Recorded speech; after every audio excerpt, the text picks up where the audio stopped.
that will define the president and the political parties ahead of the 2024 election. I'll show you what I want to do. See what we can agree on, said Biden. McCarthy declined this week to say when House Republicans intend to produce their own proposal.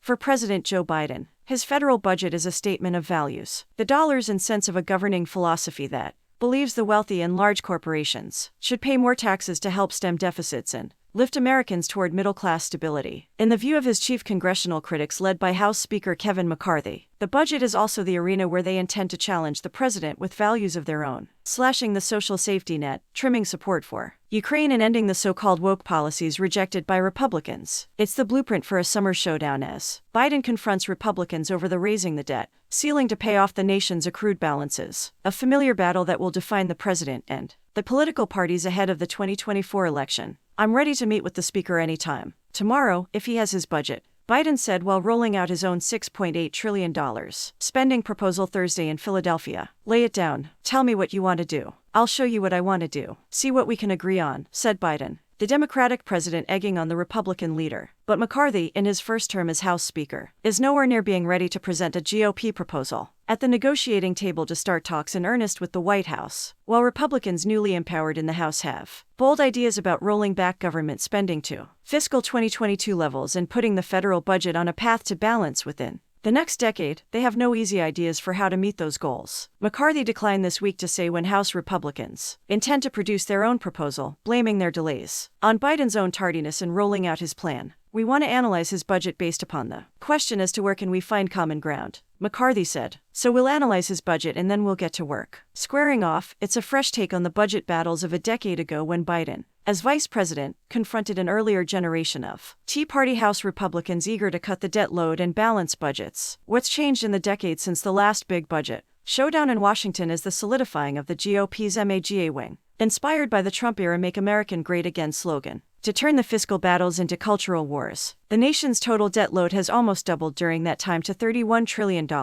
Beyond the dollars and cents, the new era of House Republicans see the coming debt ceiling fight as a battle for their very existence, a test of their mandate in the new House majority to push back against liberals in Washington. There's going to be a whole bunch of noise, and then everybody will push up to the brink and then someone's gonna blink. I don't intend to, said Rep. Chip Roy, R. Texas, an influential member of the Hard-Right Freedom Caucus. As pressure mounts on McCarthy, the president is trying to steal some thunder as he rolled out a proposal this week that spotlights deficit reductions that are a centerpiece of GOP goals. Biden's approach is a turnaround from the start of the year when he refused to negotiate with Republicans, demanding Congress send him a straightforward bill to raise the debt limit. At the time, the president wouldn't entertain a conversation about spending changes McCarthy committed to as part of his campaign to become Speaker. The White House's budget plan would cut the deficit by $2.9 trillion over 10 years, a rebuttal to GOP criticism that Biden's deficit spending to address the pandemic has fueled inflation and hurt the economy. Speaking to union members in Philadelphia, Biden said McCarthy needed to follow his lead and publicly release his own numbers so that they can negotiate line by line.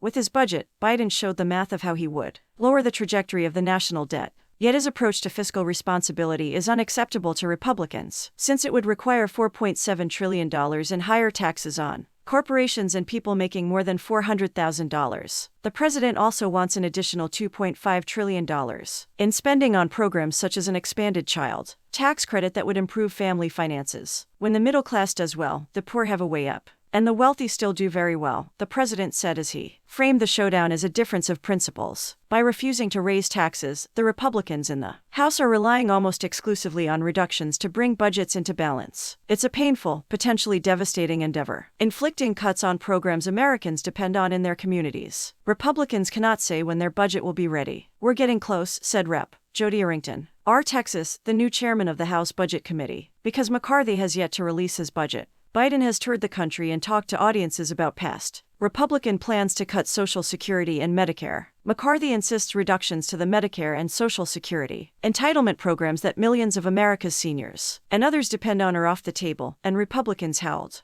in protest during Biden's State of the Union address to Congress last month when the president claimed otherwise. But by shielding those programs from cuts and opposing any tax increases, GOP lawmakers would need crippling slashes to the rest of government spending that could offend voters going into the 2024 elections. The chamber's Freedom Caucus is eyeing reductions to supplemental disability insurance, food stamps, and fresh work requirements on some people receiving government aid. Roy, the Freedom Caucus member, outlined some $700 billion in reductions that could be banked by reversing Biden's student loan forgiveness program, clawing back almost $100 billion in unspent COVID-19 relief, and rolling back spending to fiscal 2022 levels. But the conservative caucus, with its few dozen members, is just one constituency McCarthy must balance as he tries to cobble together his ranks. The much larger Republican Study Committee is expected to roll out its ideas in April, and other GOP caucuses have their own priorities. McCarthy believes he has won a first round in the budget battles by pushing Biden to negotiate over the debt ceiling. But now the speaker faces the daunting challenge of bringing his own GOP plan to the table. The House Republican budget plan is in the Witness Protection Program, said Rep. Hakeem Jeffries, the chamber's Democratic leader. It's in hiding,